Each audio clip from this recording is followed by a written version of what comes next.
네, 하나님 말씀 구약 성경 레위기 19장 5절에서 8절까지입니다.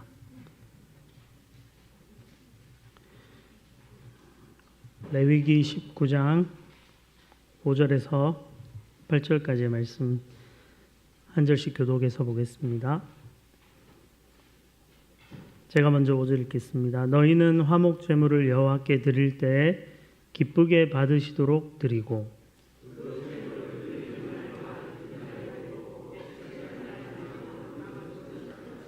셋째 날에 조금이라도 먹으면 가증한 것이 되어 기쁘게 받으심이 되지 못하고 그것을 먹는 자는 여호와의 성물을 더럽힘으로 말미암아 죄를 담당하리니 그가 그의 백성 중에서 끊어지리라.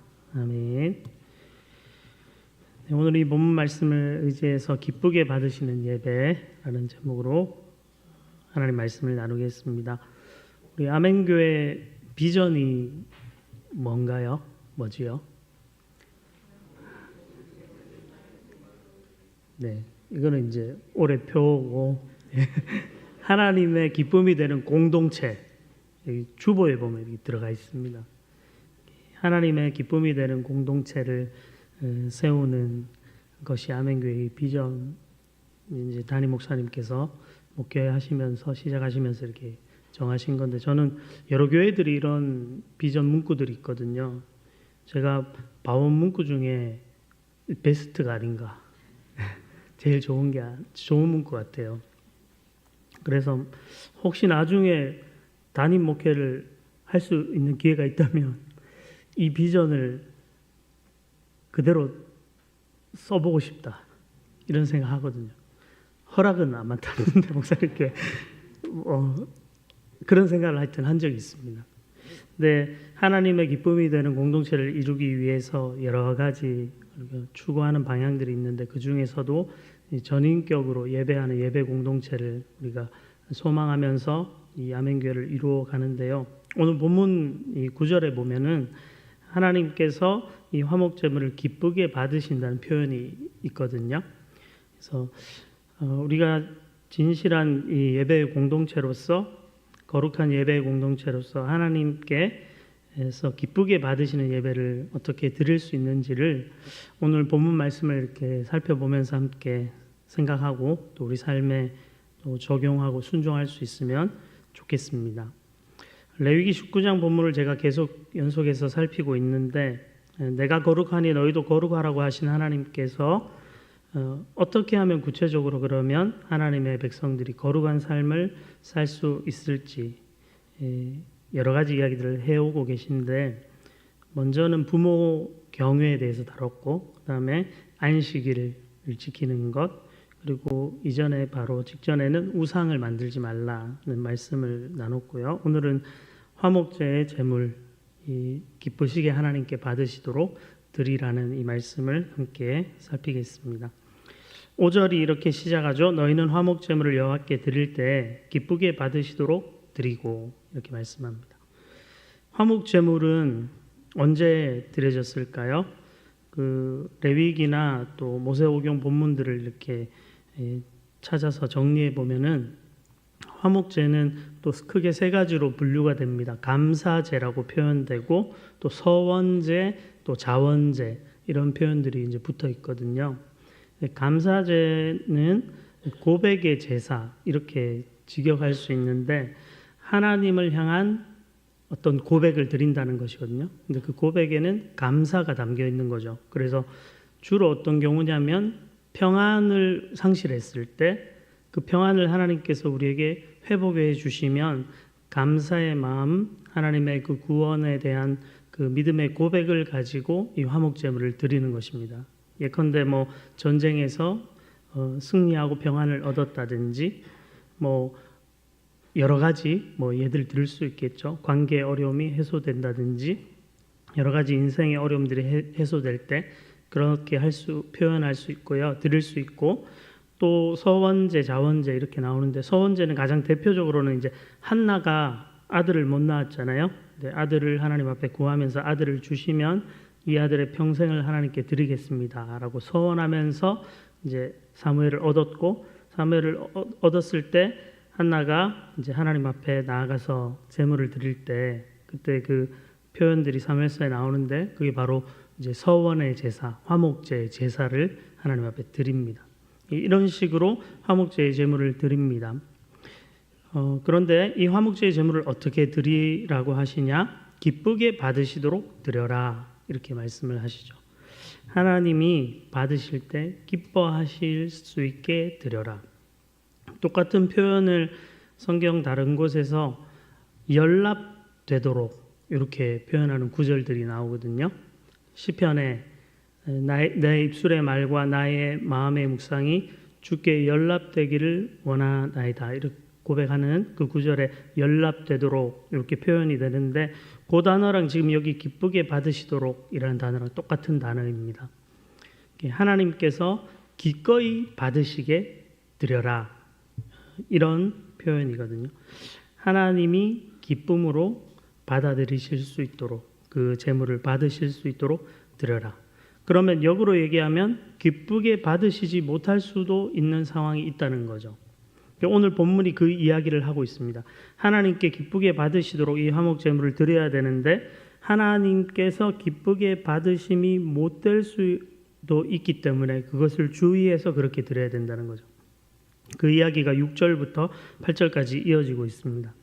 이 화목제의 제사를 드리면 화목제는 독특한 특성이 있는데 다른 모든 제사들은 하나님 앞에 드린 제물을 하나님께 온전히 태워드리든지 아니면 하나님 앞에 제사를 드리고 제사장이 일부를 가져가는 그 정도로 허용되지만 화목제의 제물만큼은 하나님 앞에 드리는 부분과 제사장이 가지는 부분 그리고 제사를 드린 그 당사자가 돌려받아서 가지고 갈 수 있는 부분이 있습니다. 남은 고기를 돌려주는 거죠. 화목제의 제사의 경우에 그것을 돌려주어서 먹을 수 있게 합니다. 이걸 돌려받은 예배자는 자기의 집으로 돌아가서 가족이나 친척, 친구들, 이웃들과 함께 이걸 나눠 먹을 수 있는 그런 제사입니다. 근데 얼마까지 나눠 먹을 수 있는가 그것에 관한 이야기 듣거든요. 6절 7절 보시면 그 제물은 드리는 날과 이튿날에 먹고 셋째 날까지 남았거든 불사르라.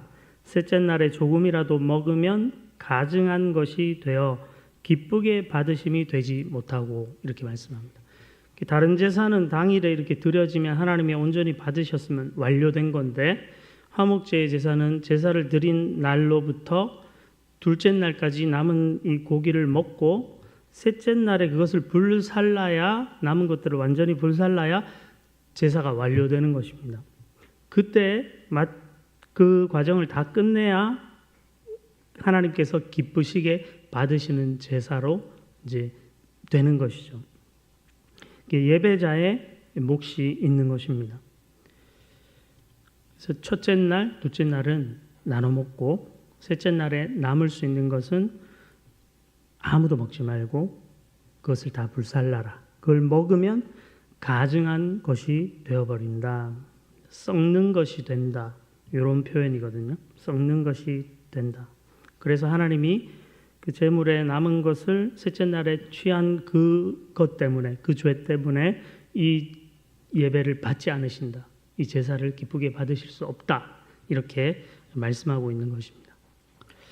그러면 우리에게 질문이 생길 수 있습니다. 왜 하나님이 이 제물을 나눠주셔서 이틀만 먹게 하시고 3일째 되면 그냥 불사르게 하실까?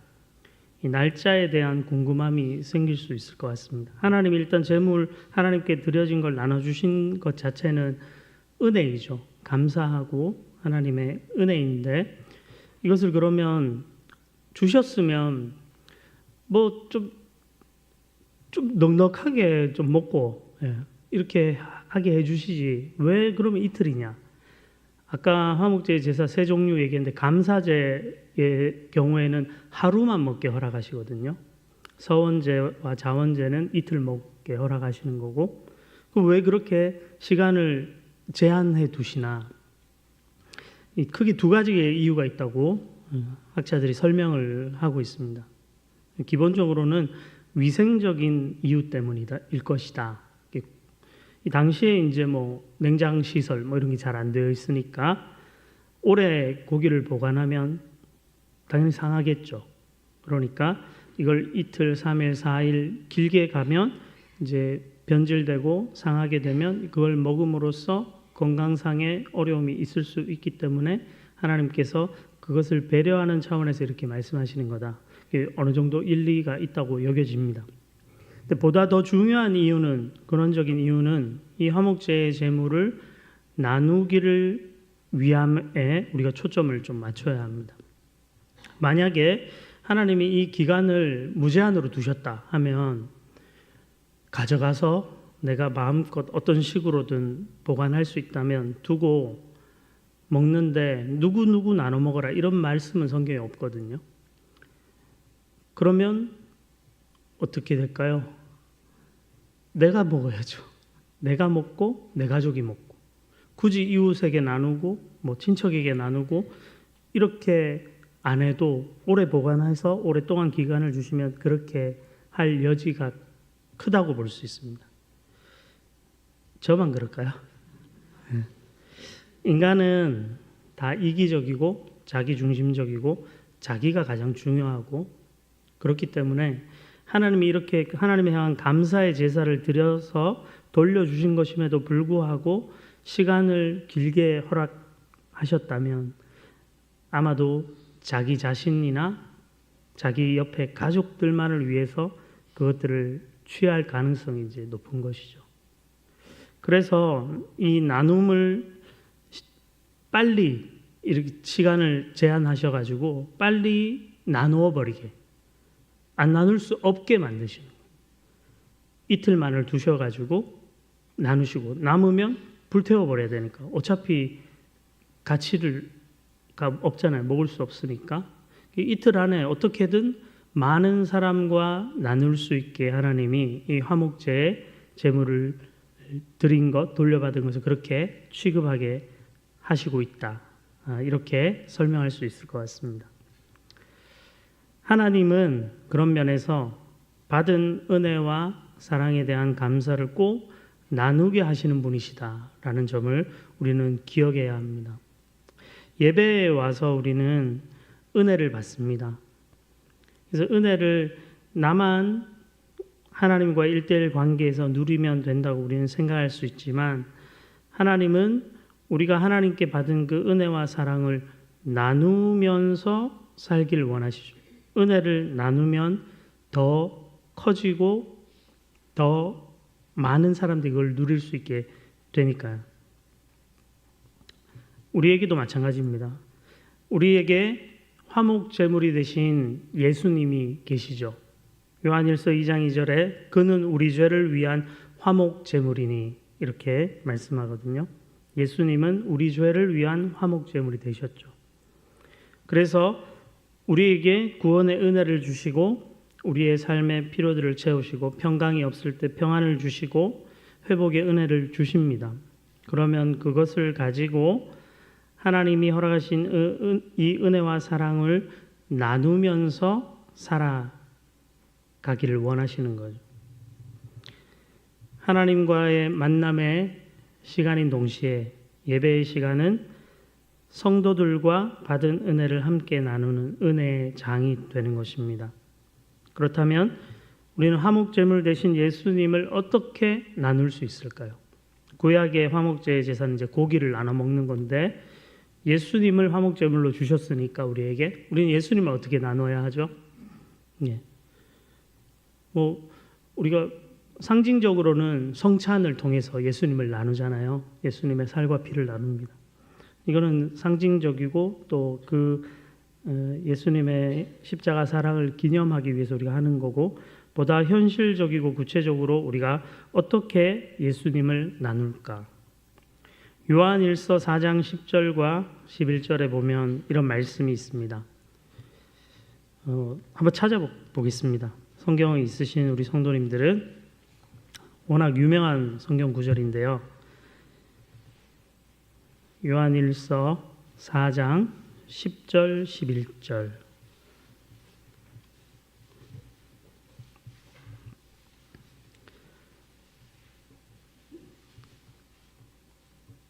네, 함께 한번 읽어보겠습니다. 시작. 사랑은 여기 있으니 우리가 하나님을 사랑한 것이 아니요 하나님이 우리를 사랑하사 우리 죄를 속하기 위하여 화목제물로 그 아들을 보내셨음이라. 사랑하는 자들아, 하나님이 이같이 우리를 사랑하셨은즉 우리도 서로 사랑하는 것이 마땅하도다. 아멘. 예수님을 화목제물로 우리에게 주셔서 하나님의 사랑을 보여주셨고, 우리가 사랑을 받았기에, 먼저 하나님께서 우리를 사랑하셨기에 우리도 서로를 사랑하는 것이 마땅하다고 사도 요한이 이야기를 하고 있습니다. 예수님을 나눈다는 것은 그분이 우리에게 보여주신 그 사랑을 나눔으로 실현하는 거죠. 여기 사랑하는 자들아는 이제 성도들을 의미하는데요. 기본적으로, 우선적으로요. 우리 성도들을 이제 사랑하셔야 되는 거죠. 화목제물 되신 예수님을 우리가 그 은혜와 사랑을 나누는 구체적인 것은 옆에 계신 성도님들을 사랑하는 것입니다. 네. 사랑이라는 이 표현 자체가 매우 추상적이지만 어떻게 사랑하시겠습니까? 물으면 뭐 다양하겠죠. 여러 방법이 있을 것입니다. 이렇게 보면 친절하게 인사하고 환하게 마주 대하고 또 힘든 분 있으면 다가가서 위로해드리고, 우리가 할 수 있는 것은 사실 많고도 무궁무진한데 언제나 우리 삶이 각자가 힘들다 보면 다른 분들이 눈에 안 들어오죠. 그래서 우리의 시선을 열어가지고 옆에 계신 분들을 이렇게 바라보시면서 내가 어떻게 이분들을, 이 성도님을 사랑할 수 있을까 고민하고 생각하면서 실천하는, 그래서 이 아멘교회 공동체 예배가, 이 예배 공동체가 하나님이 기뻐하시는 그런 공동체 될 수 있도록 지금 옆에 계신 분들을 사랑으로 잘 섬기시고 대해주시면 좋을 것 같습니다. 구약의 화목제물의 제사는 구체적으로 그 고기를 나눴습니다. 우리는 무엇을 나눌 수 있을까요? 여러분들에게 있는 것이 무엇이든지 간에 다 나눌 수 있죠. 네. 물질이든지 시간이든지 마음이든지 어떤 종류가 됐든지 이렇게 옆에 있는 분들, 좀 범위를 더 넓혀서 우리가 살아가는 삶의 현장에 있는 이웃들, 친구들, 친척들에게 그 사랑, 우리가 가진 것들 이렇게 나누시면 좋을 것 같아요. 주는 것이 받는 것보다 복되다. 이 말씀은 진리 아닙니까? 예. 주시면서 사시면 되는 거죠. 저는 목회자가 돼가지고요, 많이 받습니다. 뭐 금요 전도, 토요 전도 끝나시고 이게 식사하시고 반찬 남으면 항상 싸서 주시고 교육자들 주시거든요. 많이 받아서 언제나 이 나눔에 대한 고민이 항상 있어요. 항상 받기만 하다 보니까 이거 받는데 익숙해지면 안 되는데, 그래서 어떨 때는 일부러 막 이렇게 좀 거절하기도 하고. 근데 또 한편으로는 제가 또 생각해 보니까 성도님들이 마음을 이렇게 사랑으로 이렇게 주시는데 내가 그냥 다 밀어내고 거절하면 이게 또 하나님이 사랑하는 마음으로 나누게 하신 건데 내가 안 받으면 이게 또 잘못이 아닌가, 이런 생각하면서 최근 들어 좀 생각이 바뀌었어요. 받는데 받아가지고 요걸 나누자, 이런 생각을 합니다. 제가 주신 것을, 요거를 나랑 내 가족만 한 번씩은 또 먹고요. 그리고 또 나누자. 네. 그런 생각 가지고 이렇게 종종 이렇게 나누거든요. 그러면 이제 이 기쁨과 감사가 더 이렇게 커지는 것 같아요. 그리고 그런 나눔을 또 받은 사람은 또 다른 누군가에게 또 이렇게 나눌 수 있게 되겠죠. 그렇게 교회는 하나님이 기뻐하는 공동체로 이렇게 세워져 가는 것 같습니다. 화목제의 제물을 하나님께서 기쁘게 받으실 수 있게 이렇게 하나님께 드려라 구약에 말씀하셨던 그 하나님, 그 마음을 우리가 생각하면서 우리에게 은혜 주시는 그 하나님, 예배를 통해서 우리에게 부어주시는 그 사랑, 위로 이런 것들에 우리가 감사하면서 옆에 있는 성도님들을 사랑으로 대하시고 또 우리에게 주신 것을 가지고 크든지 작든지 그것을 나누면서 살아가는 그런 복된 하나님의 공동체 우리 아멘교회가 될 수 있기를 간절히 소망합니다. 기도하겠습니다. 하나님 아버지, 구약의 이스라엘 백성들을 향해서 하나님 앞에 기꺼이 기쁘게 받으실 그 제사를 드리라 명하셨던 하나님 말씀을 기억합니다.